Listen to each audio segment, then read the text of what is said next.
Welcome to Sports Beat KC, the Kansas City Stars daily sports podcast. It's Wednesday, February 22nd, and I'm Blair Kirchhoff. Sporting Kansas City opens its season on Saturday. I repeat, Sporting Kansas City kicks off Saturday night in Portland. There's a new look to Peter Vermes' club, literally, with the kit changes, a new way to watch Sporting, and MLS with the league's new TV contract with Apple TV, and hopefully a different outcome for Sporting, which missed the playoffs last season for only the second time in 12 years. The Stars' sporting beat writer Daniel Sperry joins me to discuss the team and the outlook. After a break, you'll hear from Vermes and veteran midfielder Roger Espinoza. We caught up with them while they were training in Arizona, while the Chiefs were preparing for the Super Bowl and the Royals were about to begin spring training. So we get perspective on how training camp went for Sporting Kansas City. Okay, let's get started. Daniel, it's been so long since we have talked. Just right after the end of Sporting's disappointing 2022 season, we wrapped up the season, and then the Chiefs started winning and all sorts of things going on. We just haven't been able to catch up. But we are catching up now. Yeah. And there's so much to talk about, comings and goings, new players, everything. So, Of course, the first question I want to ask you is, what do you think of the new kits? I like them. It was a hot button on Twitter. Apparently, the new jerseys for Sporting KC. Personally, I'm a fan of them. I think there's a little bit of a classy, there's a classy look to them. And I think the biggest thing in world soccer, teams like Real Madrid, Sporting a little bit, not Sporting KC, but Barcelona, a little bit, maybe more so like Sporting in the sense of their colors are extremely recognizable. Real Madrid runs out a white jersey, plain white jersey every single year. And that's it. That's their home jersey. That's their primary jersey. And so when MLS releases the primary and the secondary jersey in the following years, so they'll stick with this jersey for 2 years. So you got to do something that is more continuity with your colors, more continuity with what people expect out of your style. And I think a primary kit, you make it as simple and as clean as possible. That's something that's incredibly recognizable with your brand. And if you're doing hoops for the fourth time, as they call the horizontal stripes, normally hoops should go all the way around the jersey, but MLS has a rule apparently that you can't have anything on the back of the jerseys. So outside of just the number, it just needs to be solid plain color. So we've got half hoops, I guess. But overall, I like the look. It's clean. It's been done before a couple of times, but it just looks good. So I'm fine with it. Next year will be interesting to see how creative they get with the secondary jerseys, because those are the ones that always get a little bit wild. Like you see some of the really wild ones that were released last week. My favorite might be Minnesota's, which is white on the bottom. And then as you progressively get up to the top, it starts alternating and kind of a nice little gradient between supposed to be like the Aurora. So the white is the snow of the Great White North, and then the Aurora Borealis above it. It's a pretty cool looking kit. So you have to check it out sometime. Very cool. Yeah, I will have to check that out. I'm always amazed at how uniforms are such an emotional issue for some fans. They really never have been for me. I've always, I think I've mentioned this before, that when Sporting changed its identity from the Wizards, I didn't think it was a great move, and it turns out it was brilliant. It was a brilliant move. As it turns out, it was brilliant for branding and re-identifying the team. And it's served them so well since then. Yeah, I agree. And, like I said, I think there's something about making that primary jersey synonymous with who you are and your brand, and something that's going to be unrecognizable or more recognizable, because that's what you're going to wear in front of your home fans more often than not. Yeah, for sure. All right. We don't have to dip too far back to talk about this.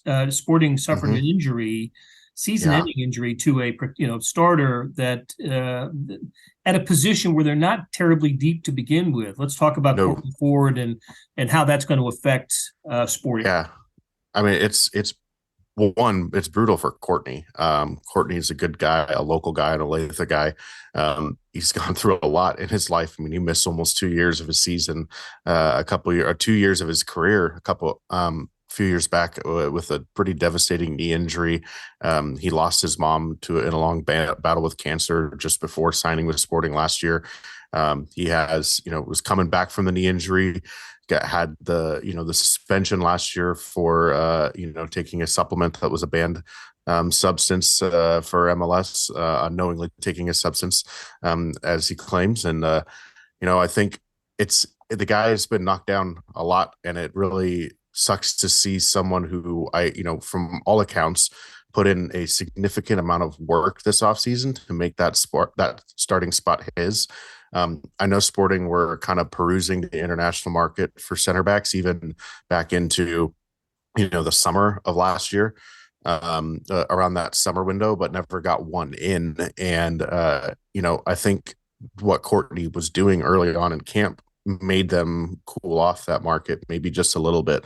And so that, they were really comfortable with giving him the starting spot next to Andreu Fontes. And so now with him, tears his Achilles, just a couple of minutes out of the end of a friendly with RSL is just kind of, not only is it devastating to him, but it's devastating to the team who, thought that they really had this something that they were going to work with and forward, and something that they were really comfortable in ditching the international pursuit for some more experienced center backs. And, they signed a couple guys to help replace it, but I don't know that either of them will be able to do what Courtney Ford is. And the other center back on the roster, Robert Voloder, is more like Andreu Fontes than he is anything else. And the way that system needs to work, you have to have two very different identities that they need in the center backs at each spot. And if Andreu Fontes is who he is, they need something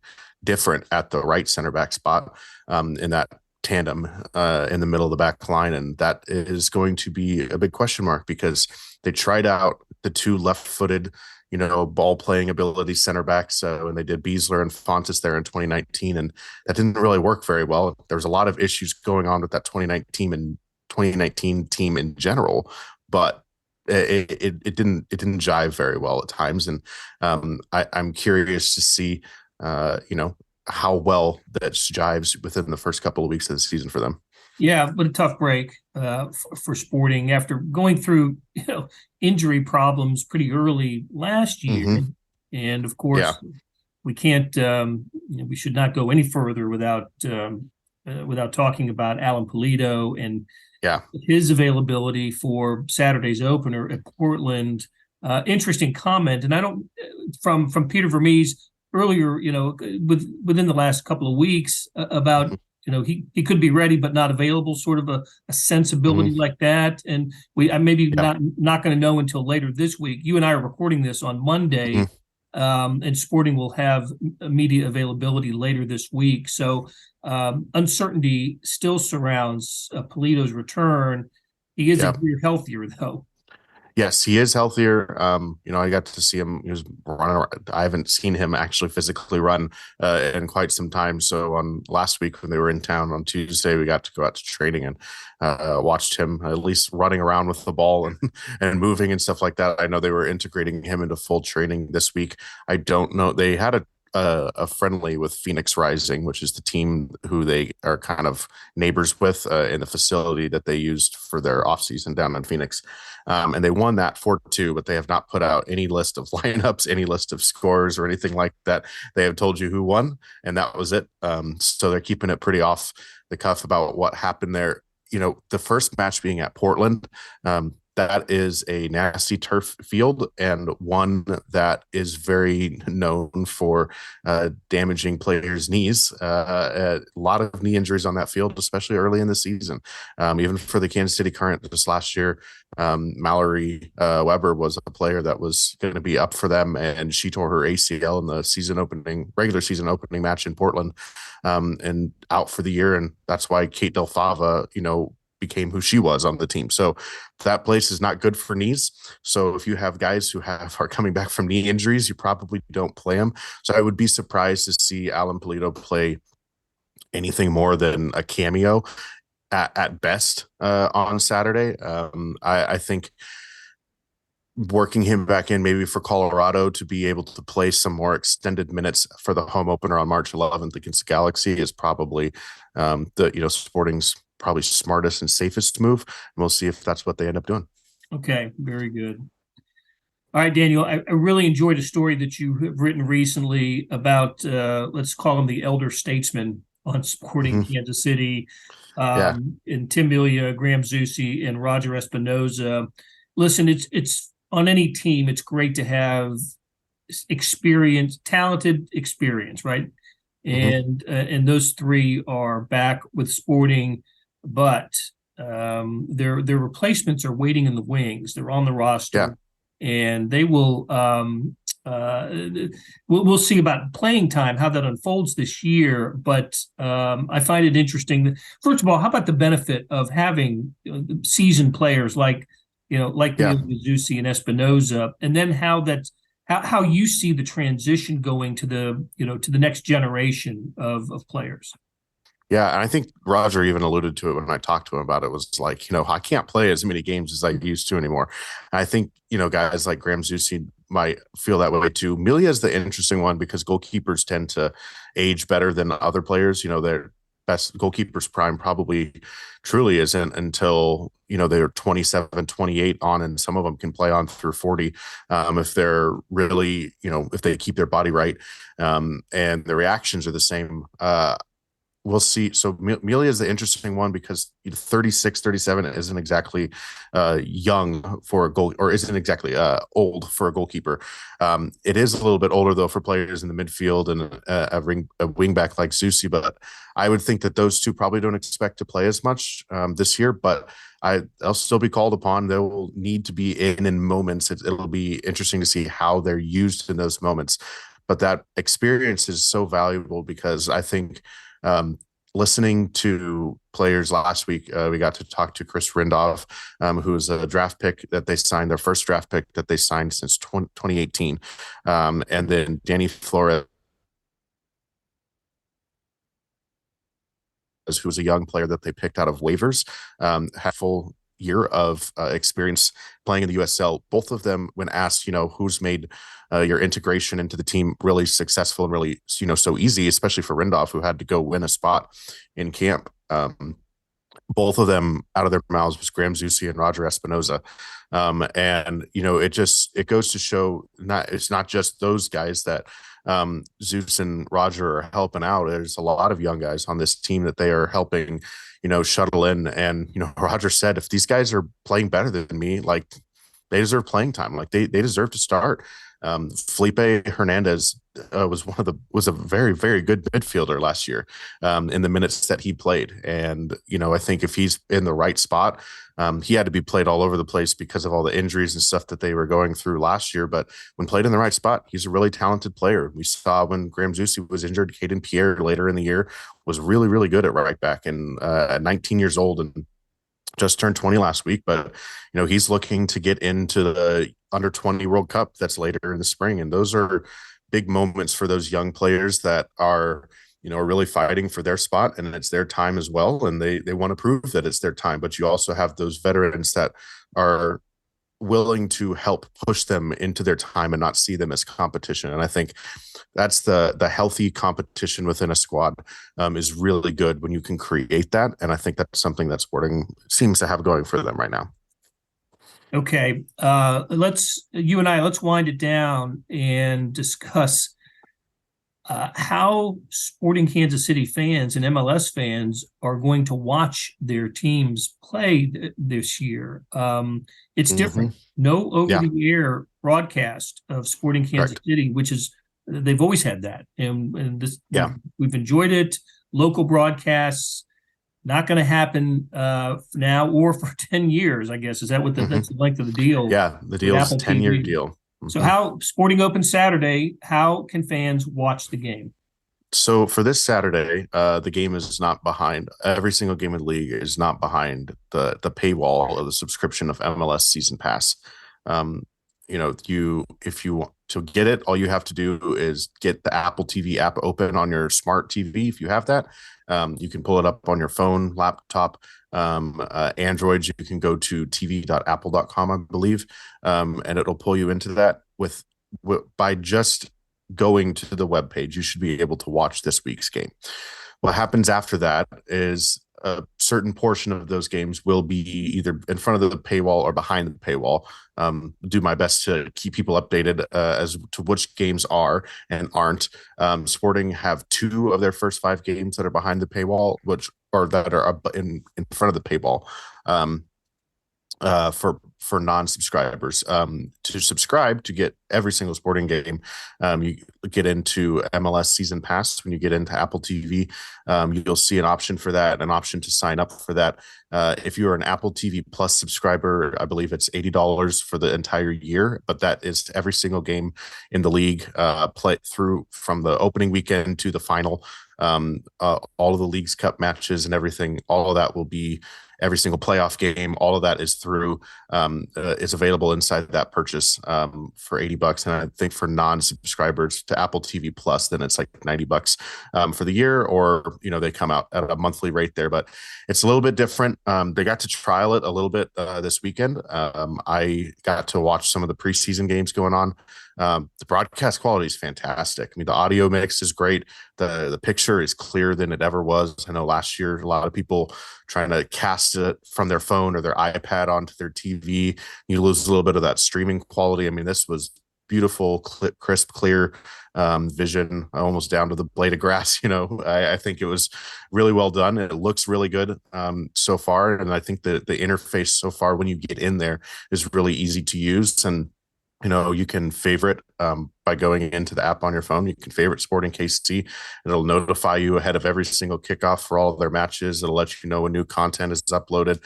There's more in that package too than just games, and there's a lot of the content throughout the week, press conferences, player interviews, all that kind of stuff will be updated on that channel. So I think it's well done. The question will be, in the long run, how does this hamper or help MLS's and Sporting's visibility to the more common fan? But I think as Apple continues to add programming to their Apple TV sector, then it gets them a little bit more face time, as maybe potentially one day Apple TV becomes a little bit more of a household usage versus some of the other things. But for sure, for week 1, for Saturday night, 9:30, you can find it on the Apple TV app anywhere, and you should be able to do so for free. 10-year, $2.5 billion deal. TV with MLS. So much, wanted cash infusion to the league. And it's just going to take a little getting used to for fans who are used to, 38 The Spot or wherever they watched their games previously. Correct. And there will be an option. I think right now they said only for home team audio, at least for the first couple of weeks until they get some of the kinks worked out. But you will be able to listen to the radio broadcasts for these games for locally for the home team. So for first week, it'll be home team. But after that, once it gets worked out, you should be able to select a Sporting KC specific broadcast audio, kind of like you would have with MLB TV, where you could kind of peruse between radio, TV, and the other teams and stuff like that. So a few more options to kind of make it a little bit locally customized for you. Well, one medium that will stay consistent throughout the year is Daniel Sperry's coverage of Sporting Kansas City and the Kansas City Current. We'll talk about the Current soon. In the print editions of the Kansas City Star, online at kansascity.com, in my favorite place, the Morning Sports Edition. Daniel, I really appreciate it. Look forward to talking to you all year. We're going to take a break. When we come back, you're going to hear from Sporting manager Peter Vermees and then Roger Espinoza. They were in Arizona along with the Chiefs coverage team. So Vahe Gregorian and Sam McDowell and myself got to catch up with them in Arizona while we were covering the Chiefs. So Daniel, thanks a lot. Thanks for having me. Hey, this is Blair. There are several ways to access the Star Sports section. Let me tell you about a couple of them. There is Sports Pass. For $12.99 a month, you get unlimited digital access to all of the Star Sports content, including beat writing, columns, features, pretty much everything we write. The deal renews monthly until you tell us to cancel. For $159.99 a year, you get everything the Star has to offer digitally, including sports and the e-edition. Go to kansascity.com and drop down to the bottom of the page where it says Start a Subscription for more information. Your support has never been more important. As always, thanks for reading and listening. How's the first few weeks gone here? It's been good. We were actually at the other facility where the Eagles are staying. That was really close to the facility, and we had a lot of double sessions then. So from a travel perspective, it was really good, and there was more downtime for the guys to rest. But it's been good in a lot of ways. And there's quite a few new guys, and even some of the guys that came in the middle of last year. This camp's been good for them as well. Yeah, how different is it having a lot of your newer players earlier than that you got them? Yeah, it's for sure helped. I think always when you get a chance to spend time with the guys and get them sort of indoctrinated to the way you want to play, and with the ball, without the ball, all that helps immensely as you go into the season for sure. How about some of the guys, like Gotti and Alon, and just kind of like, status of like the injury, like kind of having them in? Yeah, so they'll be both like new players when they come back because we haven't had them for a whole year, right? Their progression has been very good. I would say that Allen's actually a little bit further ahead than Gotti is.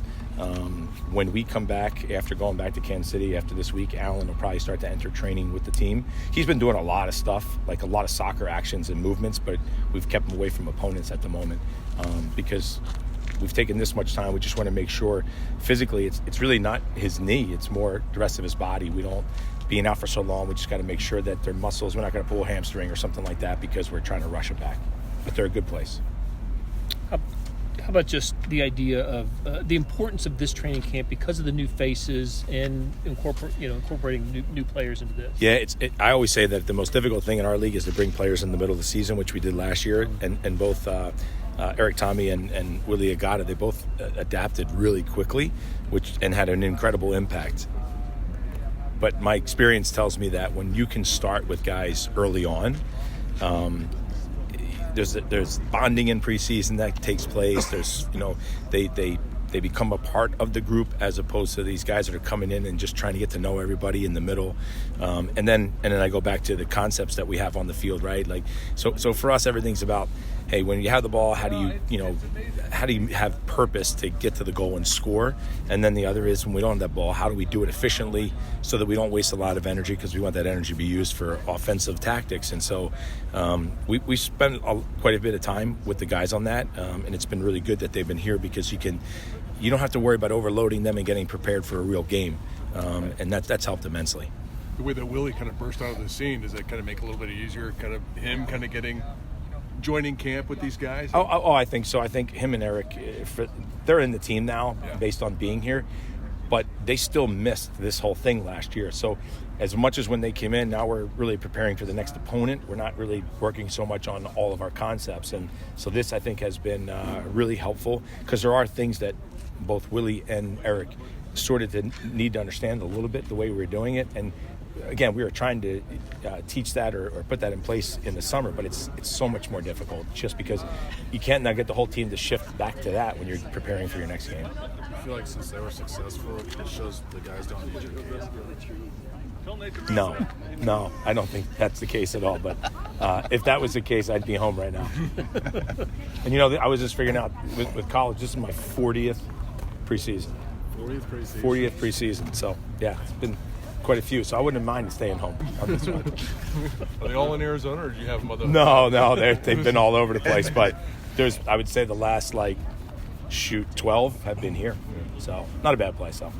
Peter, go ahead, Jeff. Well, I was going to say, how much do you want your guys to forget about last season, and versus how much you can use it as kind of inspiration? I don't think we live in the times we used to where you could use what happened a year ago, and because rosters change so much, salary cap sports, it's inevitable that you're going to change your team around no matter how you look at it, because a lot of times it's just financial.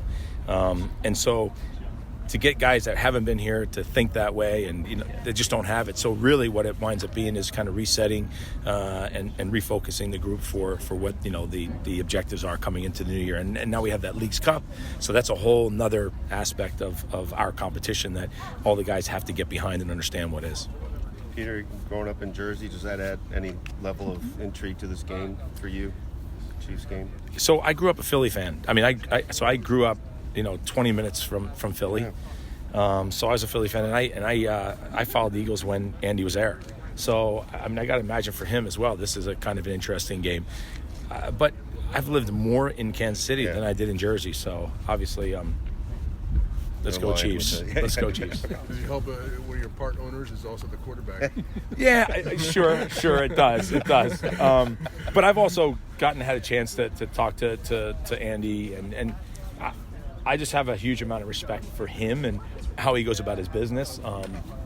He's incredibly calm. He's very prepared. So I have a big appreciation for that, and that's the other thing too. Is sometimes I've always had appreciation for other teams in other sports because of the way they've done things, and he's been nothing but a class act. So I feel pretty good about this game. You have any interaction with them here? No, to be honest with you, some have tried to maybe, hey, what if you two?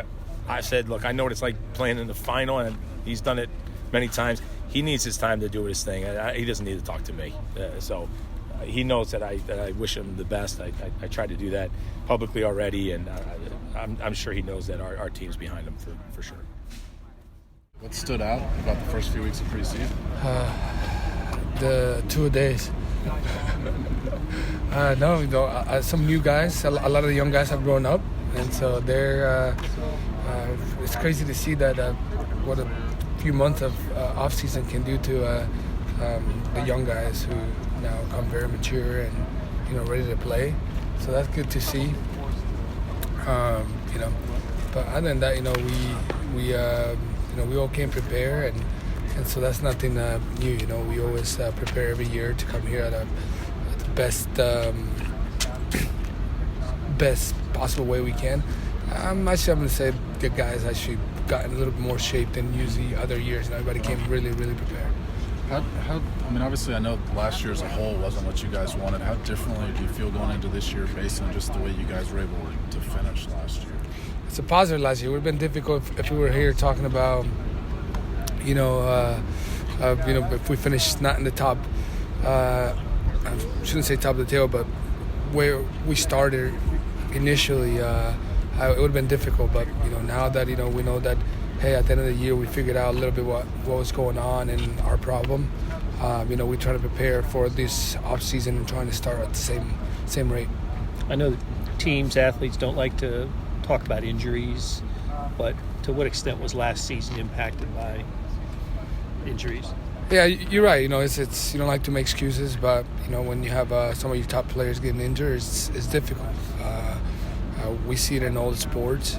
When your big players get hurt, it makes it difficult for us. We had Allen and Gotti. Hopefully, we can get them back in